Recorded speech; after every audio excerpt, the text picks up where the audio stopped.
Hi friends, എല്ലാവർക്കും സൂസ് കിച്ചൻ്റെ പുതിയൊരു എപ്പിസോഡിലേക്ക് സ്വാഗതം.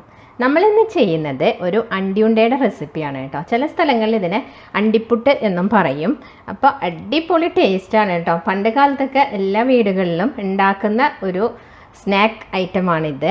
അപ്പോൾ അന്നൊക്കെയെന്ന് വെച്ചാൽ നമ്മളിങ്ങനെ കാഷ്യൂ നട്ട്സൊക്കെ പറിച്ചെടുത്ത് അത് ചുട്ടെടുത്തൊക്കെയാണ് ഉണ്ടാക്കുക. ചുട്ടെടുക്കുമ്പോൾ ഒരു അപാരമാണ് സ്മെല്ലാണ് കേട്ടോ അതിൻ്റെ. അപ്പോൾ ആ സ്മെല്ലോട് കൂടി തന്നെയാണ് നമ്മളിന്നിവിടെ ഉണ്ടാക്കിയെടുക്കുന്നത്. അപ്പോൾ അതേ ടേസ്റ്റ് ഒരു പരിധി വരെ കൊണ്ടുവരാൻ ശ്രമിച്ചിട്ടുണ്ട്. അത് സക്സസ് ആയിട്ടുണ്ട് എന്നാണ് എൻ്റെ വിശ്വാസം. അപ്പോൾ ഈ റെസിപ്പി നിങ്ങളൊന്ന് കണ്ടു നോക്കൂ. നിങ്ങൾക്ക് ഈ റെസിപ്പി ഇഷ്ടപ്പെടുകയാണെങ്കിൽ ഒന്ന് ലൈക്ക് ചെയ്യാനും അതുപോലെ തന്നെ സബ്സ്ക്രൈബ് ചെയ്യാനും മറക്കരുത് കേട്ടോ. അപ്പോൾ നമുക്ക് എങ്ങനെയാണ് ഈ അണ്ടിയുണ്ടയുടെ റെസിപ്പി ചെയ്യുന്നതെന്ന് നോക്കാം. നമുക്കപ്പോൾ അണ്ടിയുണ്ട ഉണ്ടാക്കാൻ തുടങ്ങാം. അതിന് വേണ്ടിയുള്ള ഐറ്റംസാണ് ഞാനിവിടെ എടുത്തു വെച്ചിട്ടുള്ളത് കേട്ടോ. അപ്പോൾ ആദ്യം തന്നെ മട്ട അരി 2 കപ്പ്, അതായത് നമ്മൾ 250 ml കപ്പിൽ 2 കപ്പ് അരിയാണ് ഞാൻ എടുത്തിട്ടുള്ളത്. ഇത് നന്നായിട്ട് വാഷ് ചെയ്തതിന് ശേഷം ഒരു നല്ല കോട്ടൺ ക്ലോത്തിൽ ഇട്ടിട്ട് ഞാൻ ഫാൻ്റെ അടിയിൽ വെച്ചിട്ട് ഉണക്കിയെടുത്തതാണ് കേട്ടോ. ഇപ്പോൾ നിങ്ങൾക്ക് ഡയറക്റ്റ് സൺലൈറ്റ് കിട്ടുന്നുണ്ടെങ്കിൽ ആ കോട്ടൺ ക്ലോത്തിലിട്ട് ഒരു 10 മിനിറ്റ് നേരം സൺലൈറ്റിൽ വെച്ചാൽ മതി. പെട്ടെന്ന് തന്നെ അതിലത്തെ വെള്ളം വറ്റി വരും കേട്ടോ. എന്താ അപ്പം ഇങ്ങനെ ഡ്രൈ ആയിട്ട് കിട്ടണം. ഇങ്ങനെ ആയിക്കഴിഞ്ഞാൽ നമുക്ക് വറുത്തെടുക്കാൻ എളുപ്പത്തിന് വേണ്ടിയിട്ടാണ് കേട്ടോ. വെള്ളം ഉണ്ടെങ്കിലും കുഴപ്പമൊന്നുമില്ല. അപ്പോൾ പക്ഷെ അത് സമയമെടുക്കും, കുറേ സമയമെടുക്കും അത് വറുത്ത് വരാനായിട്ട്. അപ്പോൾ എളുപ്പത്തിന് വേണ്ടിയിട്ടാണ് ഇങ്ങനെ ചെയ്യുന്നത് കേട്ടോ. അപ്പം മട്ട അരി തന്നെ എടുക്കാൻ ശ്രമിക്കുക. പച്ചരി അത്ര നന്നാവില്ല ഈ അണ്ടിയുണ്ട ഉണ്ടാക്കുമ്പോൾ, അരി എടുക്കുമ്പോൾ കേട്ടോ. അപ്പോൾ ഈ അരിയാണ് ഏറ്റവും നല്ലത്. ഇനി നമുക്ക് അടുത്തതായിട്ട് ഞാനിവിടെ 2.5 കപ്പ് തേങ്ങ ചെരുകിയത് എടുത്ത് വെച്ചിട്ടുണ്ട് കേട്ടോ. അപ്പോൾ 2 കപ്പ് മട്ട റൈസിന് 2.5 കപ്പ് തേങ്ങ ചെരുകിയത്. പിന്നെ നമുക്ക് വേണ്ടത് അടുത്തതായിട്ട് 2.5 കപ്പ് കാഷ്യൂ നട്ടാണ് എടുത്തിട്ടുള്ളത്. ഏകദേശം ഒരു 300 ഗ്രാമൊക്കെ വരും ഇത് കേട്ടോ. പിന്നെ നമുക്ക് വേണ്ടത് ശർക്കരയും ഒരു 300-350 ഗ്രാം വേണം. അപ്പോൾ ഇതൊരു മീഡിയം വലിപ്പത്തിലുള്ള ശർക്കരയാണ്. ഇത് ചീകി എടുക്കുമ്പോൾ നമുക്ക് 2.5 കപ്പ് ശർക്കര കിട്ടണം. അപ്പോൾ നമുക്ക് ചീകുമ്പോൾ നോക്കാം കേട്ടോ, കറക്റ്റ് ഇത്ര തന്നെയാണോ. ഞാനിപ്പോൾ 5 എണ്ണമാണ് എടുത്തിട്ടുള്ള ബ്ലോക്ക് കേട്ടോ. അപ്പോൾ നമുക്ക് നോക്കാം ചീകി എടുത്തിട്ട്. അപ്പോൾ ഇതാണ് ഇതിൻ്റെ കറക്റ്റ് അളവ്. ഇനി നമുക്ക് ഈ അരി ഒന്ന് വറുത്തെടുക്കണം നന്നായിട്ട്. അപ്പോൾ നമുക്ക് ഈ അരി ഒന്ന് വറുത്തെടുക്കാം. ഞാനപ്പോൾ ഒരു അടികട്ടിയുള്ള പാത്രത്തിലിട്ടിട്ടാണ് കേട്ടോ വറക്കുന്നത്. അങ്ങനെ ചെയ്യുന്നതായിരിക്കും ഏറ്റവും നല്ലത്. അപ്പോൾ ഒരല്പം സമയം എടുക്കും ഇത് വറുത്തെടുക്കാനായിട്ട്. അപ്പോൾ മിനിമം ഒരു 15 to 20 മിനിറ്റ്സ് ഒക്കെ എടുക്കും കേട്ടോ അതായി വരാനായിട്ട് കറക്റ്റായിട്ട്. അപ്പോൾ ഒരു മീഡിയം ഫ്ലെയിമിൽ വെച്ചിട്ട് നമുക്കിതൊന്ന് വറുത്തെടുക്കാം. തീ കൂട്ടി വെച്ചാൽ പെട്ടെന്ന് അങ്ങ് കരിഞ്ഞു പോകുവേ. നമ്മൾ അരി ഇപ്പോൾ ഇവിടെ നന്നായിട്ട് പൊട്ടി വന്നിട്ടുണ്ട് കേട്ടോ. നല്ല ചുമന്ന കളറിലേക്ക് വന്നിട്ടുണ്ട്. ഈ ഒരു പാകം കറക്റ്റാണ് കേട്ടോ. കണ്ടോ, ഇതിൽ കറക്റ്റ് ഇതിൻ്റെ കളർ കാണുന്നുണ്ടോ? അപ്പോൾ ഈ ഒരു പാകമാണ് വേണ്ടത്. അരിയൊക്കെ നന്നായി പൊട്ടി വന്നിട്ടുണ്ട്. ഇപ്പം നമുക്ക് ഈ സമയത്ത് തീ ഓഫ് ചെയ്യാം. എന്നിട്ട് ഇത് വേറൊരു പാത്രത്തിലേക്ക് മാറ്റി വെക്കാം കേട്ടോ. ഇല്ലെങ്കിൽ ഇതിൽ തന്നെ വെച്ച് കഴിഞ്ഞാൽ പെട്ടെന്ന് അങ്ങ് കരിഞ്ഞു പോകും. അപ്പോൾ അതില്ലാതിരിക്കാൻ വേണ്ടിയിട്ടാണ് കേട്ടോ. അപ്പോൾ എനിക്കിവിടെ ഇപ്പോൾ എടുത്തിട്ടുള്ളത് ഒരു 13 മിനിറ്റ്സാണ് കറക്റ്റായിട്ട് എടുത്തിട്ടുള്ളത് കേട്ടോ. അപ്പോൾ ഓരോ അരിയുടെ വ്യത്യാസം അനുസരിച്ച് അങ്ങോട്ടും ഇങ്ങോട്ടുമൊക്കെ മാറ്റം വരാം. അപ്പോൾ നിങ്ങളതൊന്ന് കൈ എടുക്കാതെ തന്നെ ഇളക്കി കൊടുക്കണം കേട്ടോ. അല്ലാതെ നമ്മളിതിങ്ങനെ വെച്ച് പോയി കഴിഞ്ഞാൽ അടിവശത്തുള്ള അരി ഒക്കെ മൊത്തം കരിഞ്ഞു പോകുകയും. അപ്പോൾ ഇടയ്ക്കിടയ്ക്ക് നമ്മളിതിങ്ങനെ ഇളക്കി കൊടുത്തുകൊണ്ടേ ഇരിക്കണം. അപ്പോൾ ഞാനിതൊന്ന് മാറ്റി കൊടുക്കട്ടെ കേട്ടോ. അടുത്തതായി നമ്മൾ എടുത്ത് വെച്ച കാഷ്യൂ നട്ട് ഉണ്ടല്ലോ, അതും കൂടി ഇട്ട് കൊടുത്തിട്ട് ഒന്ന് ഡ്രൈ റോസ്റ്റ് ചെയ്തെടുക്കാം.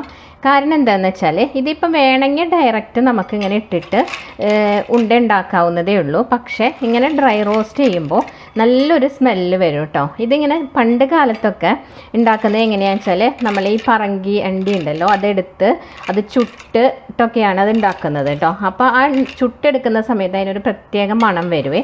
അപ്പോൾ ഈ കാഷ്യൂ നട്ട് നമ്മൾ ഡയറക്റ്റ് ഇട്ട് കൊടുക്കുകയാണെങ്കിൽ അങ്ങനെ ഒരു സ്മെല്ല് ഇതിൽ വരില്ല. അപ്പോൾ ആ ഒരു നൊസ്റ്റാൾജിക് സ്മെല്ല് കിട്ടാൻ വേണ്ടിയിട്ടാണ് ഇപ്പോൾ ഇത് നമ്മളൊന്ന് ഡ്രൈ റോസ്റ്റ് ചെയ്ത് കൊടുക്കുന്നത്. അപ്പോൾ തീ നോർമൽ ഫ്ലെയിമിൽ വെക്കുക, അതായത് സ്ലോ ടു മീഡിയം ഫ്ലെയിമിൽ വെച്ചതിന് ശേഷം ഇത് ഡ്രൈ റോസ്റ്റ് ചെയ്തെടുക്കുക. കുറച്ച് സമയം എടുത്ത് തന്നെ ചെയ്യണം കേട്ടോ. തീ കൂട്ടി വെക്കരുത്. അപ്പോഴാണ് ആ ഒരു സ്മെല്ല് ഇതിൽ നന്നായിട്ട് കിട്ടുകയുള്ളൂ. ഓക്കെ, അപ്പോൾ നമുക്കിതൊന്ന് ഇളക്കി കൊടുക്കാം. ഇതാ നമ്മളുടെ കാഷ്യൂനട്ടൊക്കെ ഇപ്പോൾ ഇവിടെ നല്ല ഡ്രൈ റോസ്റ്റായി വന്നിട്ടുണ്ട് കേട്ടോ. ഈ ഒരു പാകം മതിയാവും, അല്ലെങ്കിൽ ഇനി അത് കരിഞ്ഞു പോകാനുള്ള സാധ്യതയുണ്ട്. അപ്പോൾ നമുക്കിനി തീ ഓഫ് ചെയ്യാം. തീ ഓഫ് ചെയ്തതിന് ശേഷം ഇത് വേറൊരു പാത്രത്തിലേക്ക് മാറ്റി വയ്ക്കാം കേട്ടോ. അപ്പോൾ നമ്മളുടെ ഈ നട്ട്സ് ആണെങ്കിലും അരിയാണെങ്കിലും നന്നായി ചൂടാറിയതിന് ശേഷം മാത്രം നമുക്ക് നല്ല ഫൈനായിട്ട് പൊടിച്ചെടുക്കണം കേട്ടോ. നട്ട്സ് അങ്ങനെ അത്ര ഫൈനായിട്ടൊന്നും പൊടിക്കണ്ട, പക്ഷേ അരി നന്നായിട്ട് പൊടിച്ചെടുക്കണേ. അപ്പോൾ നമുക്കിതൊന്ന് ചൂടാറാൻ മാറ്റി വയ്ക്കാം. ഇതാ അപ്പം നമ്മൾ ഈ വറുത്തെടുത്ത എല്ലാ ഐറ്റംസും ചൂടാറി വന്നിട്ടുണ്ട് കേട്ടോ. ഇനി നമുക്ക് ഓരോന്നായിട്ട് മിക്സിയുടെ ജാറിലിട്ടിട്ട് ഒന്ന് നന്നായി പൊടിച്ചെടുക്കാം. അപ്പോൾ ആദ്യം തന്നെ ഈ അരി ഒന്ന് നന്നായിട്ട് പൊടിച്ചെടുക്കാം കേട്ടോ. നല്ല ഫൈൻ പൗഡറായി തന്നെ പൊടിക്കണം. ഇതിനകത്ത് തരി വരുമ്പോൾ നമുക്കിങ്ങനെ കടിക്കുമ്പോഴേ ഭയങ്കര ഹാർഡായിരിക്കും അത്. അങ്ങനെ നിങ്ങൾക്ക് തരി വരികയാണെങ്കിൽ ഒന്ന് അരിച്ചെടുത്താൽ മതിയാവും. അപ്പം നമുക്കിത് ആദ്യം ഈ അരി ഒന്ന് പൊടിച്ചെടുക്കാം കേട്ടോ നന്നായിട്ട്. ഇതാ അപ്പം ഞാൻ ആ അരി നന്നായിട്ട് പൊടിച്ചെടുത്തിട്ടുണ്ട് കേട്ടോ. നല്ല ഫൈൻ പൗഡറായി തന്നെ കിട്ടിയിട്ടുണ്ട്. അതുകൊണ്ട് ഞാനിപ്പോൾ ഇവിടെ ഇത് അരിക്കുന്നില്ല, ഡയറക്റ്റ് ഇങ്ങനെ ഒരു പാത്രത്തിലേക്ക് ഇട്ട് കൊടുക്കുകയാണ് കേട്ടോ. ഇത് മിക്സ് ചെയ്യാനൊരു ബൗളാണ് എടുത്തിട്ടുള്ളത്. അത്യാവശ്യം വലിയ ബൗൾ തന്നെ എടുക്കാം, എന്നാലും നമുക്ക് കറക്റ്റായിട്ട് അത് മിക്സ് ചെയ്യാൻ പറ്റുള്ളൂ കേട്ടോ. അരി പൊടിച്ച ജാറിലേക്ക് തന്നെ ഈ കാഷ്യൂനട്ടും കൂടി ഇട്ട് കൊടുക്കാം. എന്നിട്ട് ഇതിങ്ങനെ ഒരുപാട് ഫൈനായിട്ടൊന്നും പൊടിക്കണ്ട കേട്ടോ. ഒന്ന് ക്രഷ് ചെയ്തെടുത്താൽ മതി, ചെറുതായിട്ട് കടിക്കാൻ കിട്ടുന്നത് നല്ലതാണ്. അപ്പോൾ ഇതൊന്ന് ഞാനൊന്ന് ക്രഷ് ചെയ്തെടുക്കട്ടെ കേട്ടോ. ഇതാ അപ്പം ഞാൻ ആ നട്ട്സ് ഒന്ന് ക്രഷ് ചെയ്തിട്ടുണ്ട് കേട്ടോ. പൾസ് മോഡിലിട്ട് ഒരു 3-4 തവണ ഒന്ന് ജസ്റ്റ് ഒന്ന് കറക്കിയെടുത്തതാണ്. അപ്പോൾ ഇതാ കണ്ടോ, അതിൽ ചെറുതായിട്ട് നട്ട്സ് ചെറിയ പീസസ് ആയിട്ട് കിടക്കുന്നുണ്ട്. ഇങ്ങനെ കിടക്കുന്നതാണ് നല്ലത്, കടിക്കാൻ അത് കിട്ടുമ്പോൾ നല്ലൊരു ടേസ്റ്റാണ് കേട്ടോ. പക്ഷേ അരി നല്ല ഫൈനായിട്ട് പൊടിയണേ. അപ്പോൾ അതും ഇതിൻ്റെ കൂടെ നമുക്ക് ഒരുമിച്ച് തന്നെ ഇട്ട് കൊടുക്കാം. ഇനി നമ്മൾ അടുത്തതായി ഒന്ന് ചതച്ചെടുക്കുന്നത് തേങ്ങ ചെരുകിയതാണ്. ഇത് 2.5 കപ്പ് തേങ്ങയുണ്ട് കേട്ടോ. ഇതും ഒന്ന് ജസ്റ്റ് പൾസ് മോഡിലിട്ട് ഒന്ന് കറക്കിയെടുക്കാം. ഞാൻ തേങ്ങ ചെരുകിയതും കൂടെ ഇതിൻ്റെ കൂടെ ഇട്ട് കൊടുക്കുന്നുണ്ട് കേട്ടോ. അപ്പോൾ ഇതും ജസ്റ്റ് ഒന്ന് പൾസ് മോഡിൽ കറക്കിയതാണ്, ഒരുപാടൊന്നും അരഞ്ഞു പോയിട്ടില്ല കേട്ടോ. ഇനി അടുത്തതായിട്ട് ഇതിൻ്റെ കൂടെ നമ്മൾ നേരത്തെ എടുത്ത് വെച്ച ശർക്കര ഉണ്ടല്ലോ, അതൊന്ന് ഞാൻ നന്നായിട്ട് പൊടിച്ചെടുത്തതാണ്. അതിപ്പം ഞാൻ മിക്സിയിൽ അടിക്കുന്നില്ല, ഇതിൻ്റെ കൂടെ ഇട്ടിട്ട് നന്നായിട്ടൊന്ന് മിക്സ് ചെയ്യാം. അതിന് ശേഷം നമുക്ക് ഇതെല്ലാം കൂടി ഒരുമിച്ച് ഒന്ന് മിക്സ് ചെയ്തിട്ട് ജസ്റ്റ് ഒന്ന് മിക്സിയിലൊന്ന് കറക്കിയെടുക്കാം കേട്ടോ. അപ്പോൾ അതിൻ്റെ കൂട്ട് കറക്റ്റായിട്ട് മിക്സായിട്ട് കിട്ടും. അപ്പോൾ ഇതൊന്ന് തൽക്കാലം ഇപ്പം നമുക്കിങ്ങനെ ഒന്ന് ജസ്റ്റ് മിക്സ് ചെയ്ത് കൊടുക്കാം. ഇതൊന്ന് ഞാൻ അതിൻ്റെ ആ സ്പൂണൊന്ന് മാറ്റിയിട്ടുണ്ട്, ഇടാനുള്ള എളുപ്പത്തിന് വേണ്ടിയിട്ടാണ്. അപ്പോൾ ഇതൊന്ന് വെറുതെ ഞാൻ കൈ കൊണ്ടൊന്നല്ല, ജസ്റ്റ് സ്പൂൺ വെച്ച് തന്നെ മിക്സ് ചെയ്തിട്ടുള്ളൂ കേട്ടോ. ഇനി നമുക്കിത് അങ്ങനെ തന്നെ മിക്സിയുടെ ജാറിലേക്ക് കുറേശ്ശെ ഇട്ട് കൊടുക്കാം. എന്നിട്ട് ഒന്ന് കറക്കിയെടുക്കാം കേട്ടോ നമുക്ക്. അപ്പം ഞാനൊന്ന് മിക്സിയിൽ കറക്കി എടുത്തിട്ടുണ്ട്. അപ്പോൾ കണ്ടോ, അത് നല്ല ആയിട്ട് മിക്സായി നല്ല കുഴഞ്ഞ് വന്നിട്ടുണ്ട്. ഇതപ്പോൾ നമുക്ക് വേറൊരു പാത്രത്തിലേക്ക് ഇട്ട് കൊടുക്കാം. ഇങ്ങനെ നമുക്ക് എല്ലാതും ഒന്ന് കുറേശ്ശെ ഇട്ട് കൊടുത്ത് മിക്സിയിലൊന്ന് അടിച്ചെടുക്കാം കേട്ടോ. അപ്പം ഞാനതെല്ലാം മിക്സിയിൽ അടിച്ചെടുത്തിട്ടുണ്ട് കേട്ടോ. ഇപ്പോൾ കണ്ട, ഇത് നല്ല വെറ്റായ പോലെ വന്നിട്ടുണ്ട്. ഇങ്ങനെ ചെയ്യുന്നതാണ് കൂടുതൽ ഇതിന് ടേസ്റ്റ് കൊടുക്കുന്നത് കേട്ടോ. ഇപ്പം നിങ്ങൾക്ക് ഇനിയിപ്പോൾ ഇത് ശർക്കര ഉരുക്കിയിട്ട് ചെയ്യണം എന്നുണ്ടെങ്കിൽ അങ്ങനെ ചെയ്യാം. പക്ഷെ അപ്പോൾ എന്താണെന്ന് വെച്ചാൽ അതിനൊരു ചെറുതായിട്ട് ഒരു നനവ് പോലത്തെ ഒരു ടേസ്റ്റ് അതിൽ വരുന്നതായിട്ട് എനിക്ക് തോന്നിയിട്ടുണ്ട്. ഞാനത് കണ്ട് എനിക്ക് കുറച്ചും കൂടി നല്ലതായിട്ട് തോന്നിയിട്ടുള്ളത് ഇങ്ങനെ ശർക്കര പൊടിച്ചെടുത്ത് ഞാനിപ്പോൾ ഈ ചെയ്ത പോലെ ചെയ്യുന്നതാണ് കേട്ടോ. അപ്പോൾ ഓരോരുത്തരുടെ ഇഷ്ടത്തിനനുസരിച്ച് അതൊക്കെ വ്യത്യാസം വരുത്താം. പക്ഷേ പേഴ്സണലി എനിക്ക് ഇതാണ് ഇഷ്ടം, ഇങ്ങനെ ശർക്കര പൊടിച്ചെടുത്ത് ചെയ്യുന്നത്.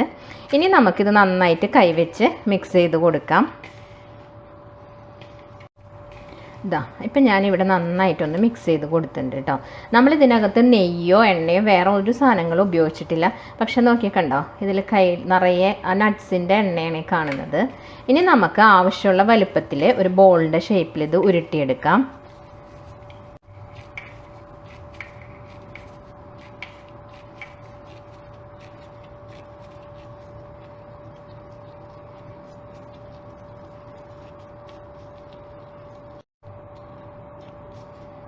അപ്പം ഞാനിപ്പോൾ ഈ ഒരു ഷേപ്പിലാണ് കേട്ടോ ഉരുട്ടിയെടുത്തത്, ഈ ഒരു വലിപ്പത്തിലാണ് എടുത്തിട്ടുള്ളത്. അപ്പം നമുക്ക് ഇങ്ങനെ എല്ലാം ചെയ്തെടുക്കാം.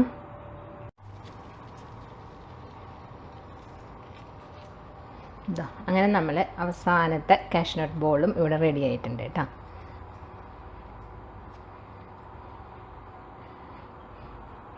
ഓക്കെ, അപ്പോൾ നമുക്കിതൊക്കെ ചെയ്തെടുക്കാൻ എളുപ്പമാണ്. അത് ആ വറുത്തെടുക്കാനൊക്കെ ഉള്ള ഇത്തിരി സമയം മാത്രമേ എടുക്കുകയുള്ളൂ. ഭയങ്കര ടേസ്റ്റാണ് കേട്ടോ. അപ്പോൾ ഇതിപ്പം നമ്മൾ തേങ്ങയൊന്നും വറുക്കാതെ ചെയ്തതുകൊണ്ട് തന്നെ എല്ലാവർക്കും ഒരു സംശയം തോന്നും, ഇത് എത്ര ദിവസം പുറത്ത് കേടാവാതിരിക്കുന്നൊക്കെ. മാക്സിമം 2 ദിവസമൊക്കെ ഇരിക്കുള്ളൂ കേട്ടോ. ഫ്രിഡ്ജിലൊക്കെ സൂക്ഷിക്കുകയാണെങ്കിൽ ഒരാഴ്ചയൊക്കെ ഇരിക്കും. പക്ഷേ ഇത് 2 ദിവസത്തിനുള്ളിൽ തന്നെ ഇതൊക്കെ കഴിഞ്ഞു പോകും. അത്രയും ടേസ്റ്റാണ് കേട്ടോ ഇത്.